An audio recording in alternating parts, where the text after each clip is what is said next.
नमस्कार, अर्थ मैटर्स में आप सबका स्वागत है। मैं हूं माइक पांडे और इस वक्त मैं श्रीनगर से 50 किलोमीटर दूर वुलर झील के पास खड़ा हूं। वुलर झील एशिया की सबसे बड़ी झीलों में से एक है। 60 साल पहले ये 202 स्क्वायर किलोमीटर वर्ग पर छाई हुई थी, पर आज ये सिकुड़ कर सिर्फ 70-75 किलोमीटर रह गई है। झील ही नहीं, लाखों लोग जो इस पर निर्भर करते हैं, उनका भी अस्तित्व खतरे में है। आज अर्थ मैटर्स में हम करीबी से देखते हैं वो मुद्दे जो इस झील को घेरे हुए हैं। वूलर लेक एशिया में ताजे पानी की सबसे बड़ी झीलों में से एक और भारत की सबसे विशाल झील है।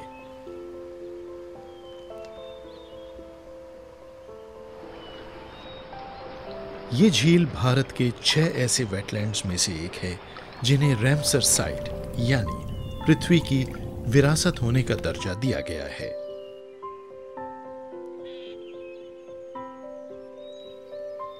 यह झील श्रीनगर शहर से 34 किलोमीटर उत्तर पश्चिम में 1530 मीटर की ऊंचाई पर स्थित है। कहा जाता है कि कभी यह झील करीब 200 वर्ग किलोमीटर इलाके में फैली थी। वूलर लेक उत्तर पूर्वी और उत्तर पश्चिमी ओर से ऊंची ऊंची पर्वत श्रृंखलाओं से घिरी है। इसका बेसिन कछार वाले एक कुदरती इलाके का निर्माण करता है। झेलम नदी और इसकी कई सहायक नदियां अपना पानी वूलर झील के हवाले कर देती हैं। झेलम का बेसिन 12,000 वर्ग किलोमीटर से भी अधिक इलाके में फैला है, जिसमें से 6 वाटरशेड ड्रेन सीधे झील में गिरते हैं। कश्मीर का यह वेटलैंड मछलियों के लिए एक महत्वपूर्ण कुदरती प्रवास है और यहां परिंदों की खासी तादाद मौजूद रहती है। मध्य एशिया और दूर दराज साइबेरिया से आने वाले प्रवासी पक्षियों के लिए सर्दियों के दौरान ये एक पसंदीदा आशियाना है। जो जरूरी प्रवासी पक्षी यहाँ आते हैं उनमें मुख्य है बार हेडेड गीज, मलाड और अन्य कई सारी प्रजातियाँ। और यहाँ कश्मीर में चाकव, कार्प, नर और अन्य कई पक्षी आते हैं।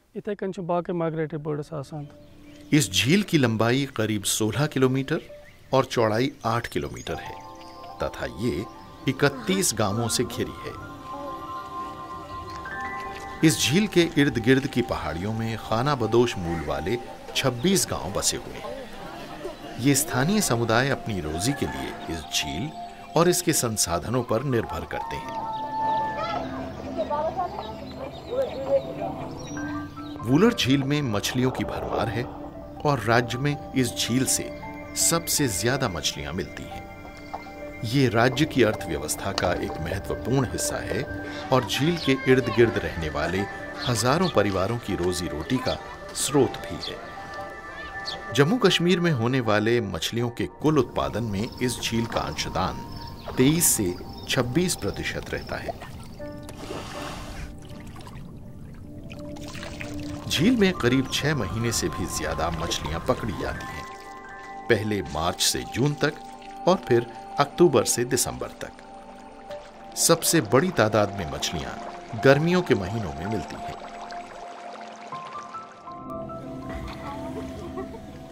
इस वेटलैंड से वाटर चेस्टनट्स के जरिए भी राज्य सरकार को काफी राजस्व मिलता है, जो झील वाले इलाके में बहुतायत से उगता है। वाटर चेस्टनट और निलंबियम को स्थानीय तौर पर सिंघाड़ा कहते हैं और यही यहां सबसे ज्यादा मिलते हैं। वाटर चेस्टनट यानी सिंघाड़ा स्थानीय समुदायों के आहार का एक प्रमुख जरिया है और यह झील के लगभग 22 वर्ग किलोमीटर इलाके में उगता है, यानी झील में उगने वाले पौधों का करीब 50% हिस्सा। इस पौधे को पारंपरिक तौर पर कश्मीरी लोग अपने लिए इस्तेमाल करते थे, लेकिन अब इसे आसपास के शहरों में ले जाकर बेचा भी जाता है, जिससे स्थानीय समुदायों के लिए राजस्व पैदा होता है। आसपास मौजूद किनारों और कम ऊंचाई वाले इलाकों का इस्तेमाल धान, विलो और फलों के पेड़ों की खेती के लिए किया जाता है।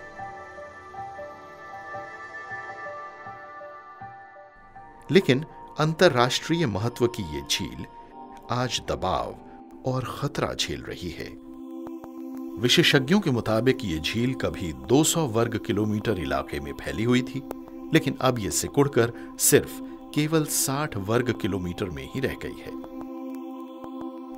इसकी सबसे ज्यादा गहराई सिर्फ 6 मीटर है और ये लगातार उथली होती जा रही है। अगर इस सिलसिले को रोका न गया तो इसके गंभीर परिणाम हो सकते हैं और ये झील हमेशा के लिए गायब भी हो सकती है। इसके लिए जो कारण जिम्मेदार हैं वो इंसान के बनाए हुए हैं। बेतरतीब विकास और जंगलात की कटाई इस पर अपना खराब असर डाल रही है।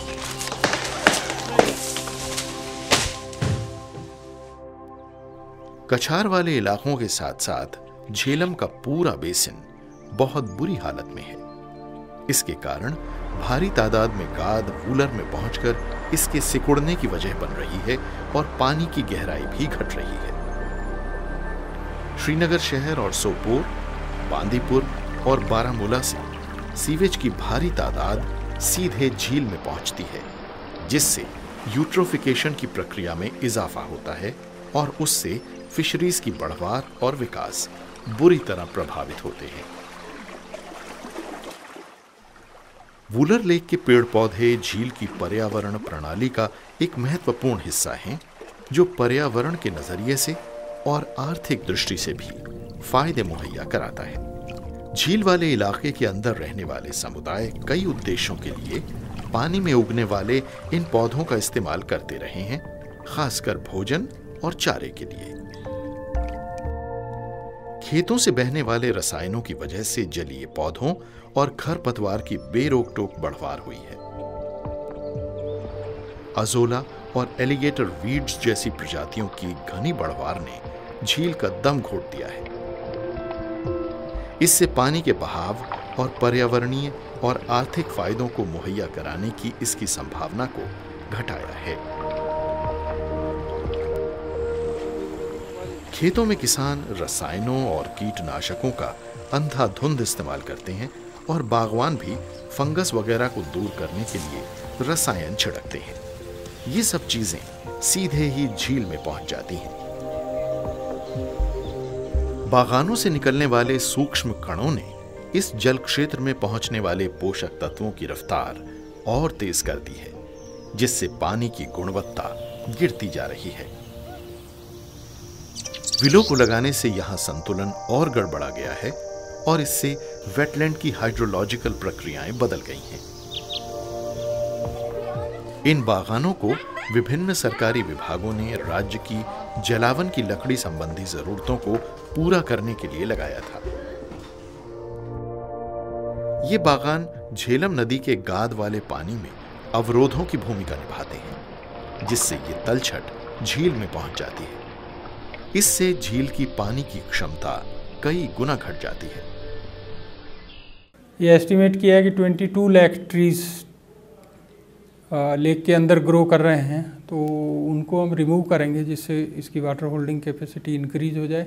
कैचमेंट एरिया जो 1144 square kilometre directly Wular lake में ड्रेन करता है, उसमें afforestation work, small engineering works, ताकि सिल्ट लोड कम हो सके।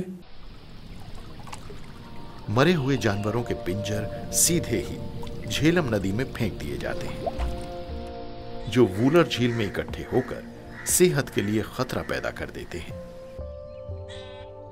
अपनी लोकेशन की वजह से इस झील में पूरे बेसिन का गंदा पानी इकट्ठा हो जाता है। इसमें घरेलू और ठोस इंसानी कचरे के अलावा खेतों से निकलने वाला पानी और उद्योग धंधों से निकलने वाला गंदा पानी भी होता है। इससे झील का पानी काला हो गया है और ये बेहद प्रदूषित है।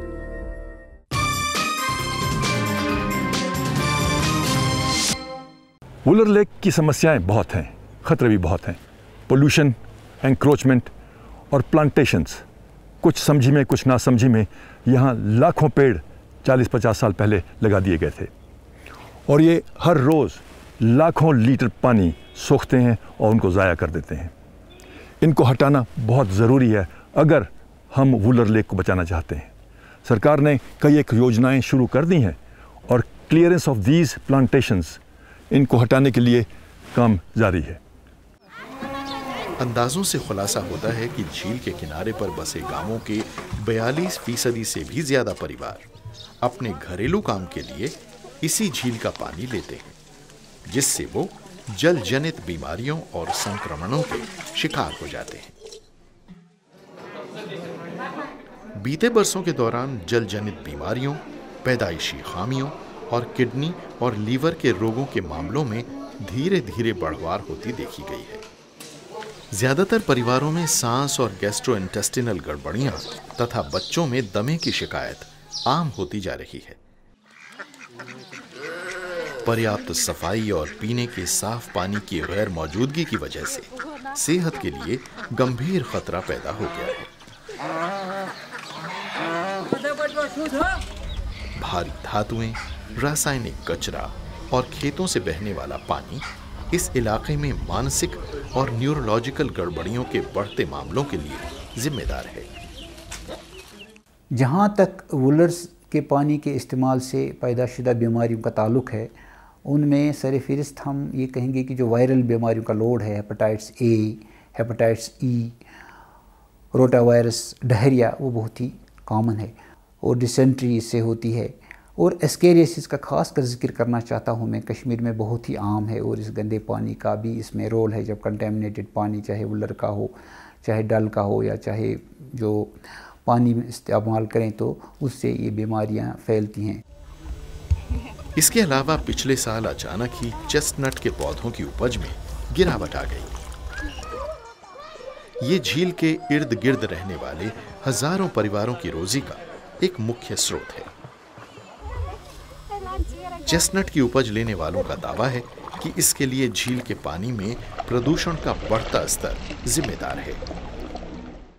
तकाजा है वक्त का कि अवाम में बेदारी मुहिम पैदा की जाए, उन लोगों तक सही पैगाम पहुंचाया जाए कि पानी को सही तरीके से इस्तेमाल करें। अगर अल्टरनेटिव सोर्स ऑफ वाटर हो तो वो इस्तेमाल करना चाहिए या पानी को बॉयल करके या फिल्टर करके ही इस्तेमाल करें। प्रदूषण के बढ़ते स्तर और हर गुजरते साल के साथ चेस्टनट के घटते उत्पादन के कारण इंसान और प्रकृति के बीच जो आपसी निर्भरता थी, उसके लिए खतरा पैदा हो गया है। झील आज एक और बड़ा खतरा झेल रही है। ये गाद जमने की वजह से है। सूखी खेती वाली जमीन का करीब 30% हिस्सा गंभीर कटाव का खतरा झेल रहा है, क्योंकि इसे किनारों पर से भी जोता जा रहा है। इसकी वजह से नालियां बन गई हैं, जिनसे हर साल झील में काफी तलछट पहुंच रही है और इससे झील की गहराई कम होकर उसका आकार सिकुड़ता जा रहा है। अर्थ मैटर्स की टीम ने इस झील का दौरा किया। जब कार वुलर झील के किनारों पर, खासकर बांदीपुर श्रीनगर सड़क पर पहुंची, तो टीम को यहां बड़े स्तर पर खनन का काम होता नजर आया।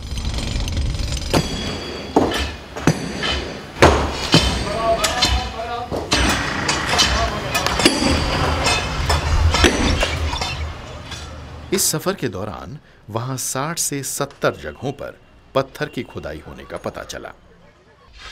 ये क्वेरीज इस पूरे इलाके में चल रही हैं और इनकी वजह से ढेर से पत्थर और गाद झील में समा जाते हैं और उसकी गहराई कम होती जा रही है। झील के कछार वाले इलाके में चरागाह और हरे इलाके मौजूद हैं, जो कश्मीर की उप खाना बदोश जनजातियों के मवेशियों के चराई वाले प्रमुख इलाके हैं। ये इलाका दूर से तो बहुत अच्छा लगता है, लेकिन नजदीक आने पर पता चलता है कि यहाँ पर्यावरण से जुड़ा एक बड़ा हादसा बस जैसे होने को ही है। इन चरागाहों में हजारों मवेशी चरते रहते हैं और उनकी हद से ज्यादा चराई की वजह से झील के आसपास के इलाके बदहाल हो जाते हैं और इस तरह इस झील का भूदृश्य हमेशा के लिए बदलता जा रहा है। इसके अलावा मौसम की उपयुक्त स्थितियों और गीली मिट्टी की वजह से मवेशियों के गोबर में मौजूद बीज उगने लगते हैं, जो अलग अलग इलाकों से यहां पहुंच जाते हैं। इससे खरपतवार और पौधों की बहुत सी हमलावर किस्में खूब बढ़ती और फैलती हैं। ये स्थानीय पौधों की प्रजातियों के लिए एक सीधा खतरा है और इससे चारे की उपलब्धता में भी कमी आई है। लेकिन इससे भी ज्यादा गंभीर बात यह है कि कुछ लोग झील के बड़े इलाकों को गैर कानूनी तरीके से अपने कब्जे में लेने के लिए झील में मिट्टी डाल देते हैं ताकि बागान लगाए जा सकें और खेती की जा सके। इससे वूलर झील पर बहुत विपरीत असर पड़ रहा है। ये पानी के ज्यादा बहाव और उस बहाव को नियंत्रित करने की वेटलैंड्स की घटी हुई क्षमता के लिए मुख्य रूप से जिम्मेदार है, जिससे लाखों लोगों, पानी में रहने वाले जीवों और इस क्षेत्र की अर्थव्यवस्था के लिए खतरा पैदा हो रहा है।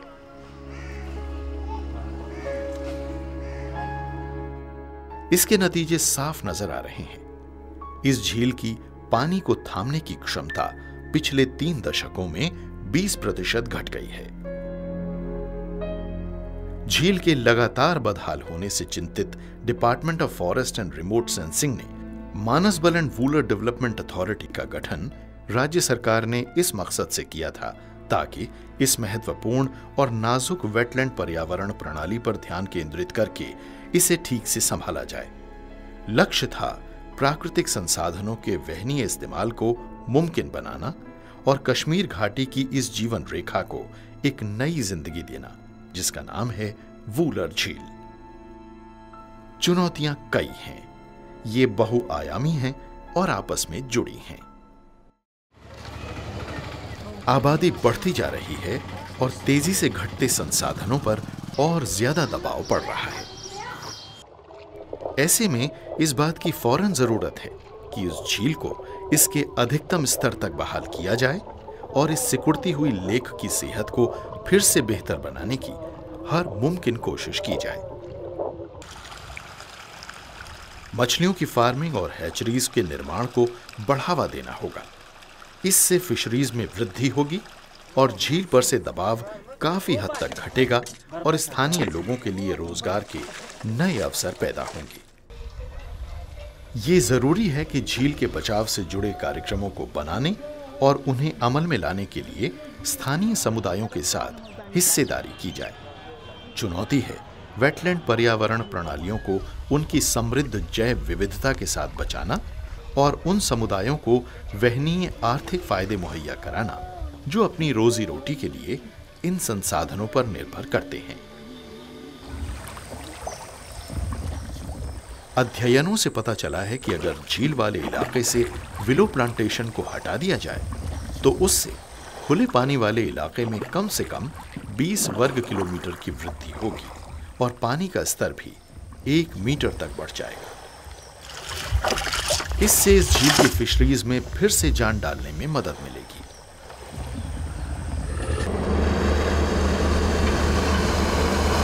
झील से गाद निकालने के लिए ड्रेजिंग की मदद लेनी होगी। डल लेक में इस्तेमाल किए गए ड्रेजर काफी हद तक कामयाब रहे हैं। हर साल झील की सफाई करने और इसके आसपास वाले वन क्षेत्रों को बहाल करने की फौरन जरूरत है। इससे गाद के झील में बहकर आने की रफ्तार धीमी हो जाएगी। इससे हम झील में फिर से जान डाल पाएंगे, इसके संसाधनों को फिर से बहाल कर पाएंगे और स्थानीय समुदायों की रोजी रोटी को कायम रखने में मदद कर पाएंगे। अतिक्रमण करने वालों और गैर कानूनी तरीके से खुदाई करने वालों के खिलाफ कानूनी कार्रवाई फौरन किए जाने की जरूरत है। झील के आसपास के इलाकों को और बर्बाद होने से बचाया जा सके। कोई भी प्रोग्राम जो है जब तक लोकल पॉपुलेशन को इसमें शमूलियत नहीं की जाती तब तक कामयाब नहीं हो सकता है। इसके लिए हमने इंस्टीट्यूशनल डेवलपमेंट में प्रोविज़न रखा है अवेयरनेस का, इको रैलीज़ का, नेचर कैंप्स का और इसके अलावा जो सैनिटेशन का प्रोग्राम है ये भी एक तरीके का डायरेक्ट इन्वॉल्वमेंट है कि जिससे लोगों को थोड़ा सा सहूलियत मिले। और एनवायरमेंटली कॉन्शियस करना है इनमें, हमारे कॉलेजों में, स्कूलों में, यूनिवर्सिटी में इसके सेमिनार हो और लोगों को, हमारे स्टूडेंटों को वाटर बॉडीज़ में लेना चाहिए और उनको इनकी पास्ट हिस्ट्री भी बतानी थी कि ये कैसे थे और आज भी बताना है कि आज कैसे हैं। वूलर झील खास तौर पर इस इलाके में रहने वाले लोगों की जीवन रेखा है। वूलर झील और इसके कछार वाले इलाकों को बचाकर और समय पर हस्तक्षेप करके उन लोगों के भविष्य को सुरक्षित बनाया जा सकता है जो इस झील पर निर्भर हैं, और उस पर्यावरण को भी बचाया जा सकता है जिसे ये कायम रखे हुए हैं।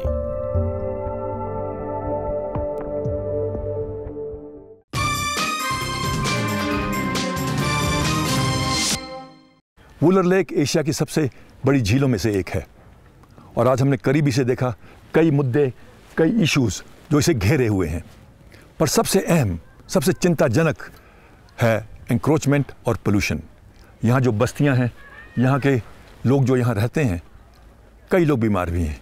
कारण वाटर पोल्यूशन, यहाँ का मल मूत्र सब पानी में जाता है और इससे पानी तो प्रभावित है ही, जानवर, यहाँ की सब्जियाँ, लोग बाग सब प्रभावित हैं और ये बहुत ही एक सीरियस इशू है। इसे सुलझाना बहुत ज़रूरी है। जान है तो जहान है।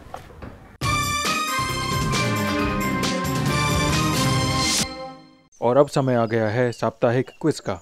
हमारे पिछले हफ्ते का सवाल था, राजस्थान कौन सी लुप्तप्राय पक्षी प्रजाति का आश्रय स्थल है जिसकी कुल आबादी अब सिर्फ 250 रह गई है? इसका सही जवाब है ग्रेट इंडियन बस्टर्ड। कुछ बरस पहले तक बहुत आसानी से पाए जाने वाले ये प्राणी आज अपनी उत्तरजीविता के लिए लड़ रहे हैं। इनके निवास स्थानों के लुप्त हो जाने और अवैध शिकार के कारण इनकी स्थिति बहुत नाजुक हो गई है। आज सिर्फ 250 बस्टर्ड राजस्थान, गुजरात और कर्नाटका के कुछ इलाकों में रह गए हैं। और आज के विजेता हैं श्रद्धा उत्तर प्रदेश, सोनी भाटिया महाराष्ट्र, दीक्षा पंजाब, तरुण कुमार अग्रवाल बिहार, सुनील कुमार नई दिल्ली।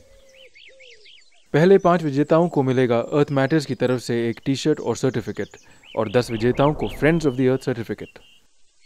और इस हफ्ते के स्पेशल सर्टिफिकेट विनर्स हैं विशाल हरियाणा, पंकज कुमार नई दिल्ली, ऋषभ आनंद बिहार, रेनी थॉमस महाराष्ट्र, जयशंकर सोनी राजस्थान, आकाश शर्मा हिमाचल प्रदेश, आसित पॉल त्रिपुरा, पल्लवी गुप्ता उत्तर प्रदेश, फहद बेग कर्नाटक, रजत लिमाये गोवा। और इस हफ्ते का सवाल है, मुख्य रूप से जम्मू कश्मीर में पाए जाने वाली हिरण परिवार से संबंधित लुप्तप्राय प्रजाति का नाम बताएं। सवाल एक बार फिर से सुनिए। Name the critically endangered species belonging to the deer family found mainly in Jammu and Kashmir. अपने जवाब एक हफ्ते के अंदर हमें इस पते पर लिख भेजिए। हमारा पता है Earth matters, PO bag number 3, greater Kailash 2, नई दिल्ली 110048। और हमारा ईमेल ID है dd.earthmatters@gmail.com। तो आज का हमारा सफ़र यहीं ख़त्म होता है। अगले हफ्ते आपसे फिर मुलाकात होगी एक नई जगह, एक नए मुद्दे को लेकर और एक नए सफ़र पर। तब तक के लिए आपसे इजाज़त चाहते हैं, लेकिन भूलिएगा मत, अपने ख़त, अपने सुझाव हमें ज़रूर लिख भेजिएगा। हमें आपके ख़तों का इंतज़ार रहता है। तब तक के लिए अपना ख्याल रखिएगा। नमस्कार।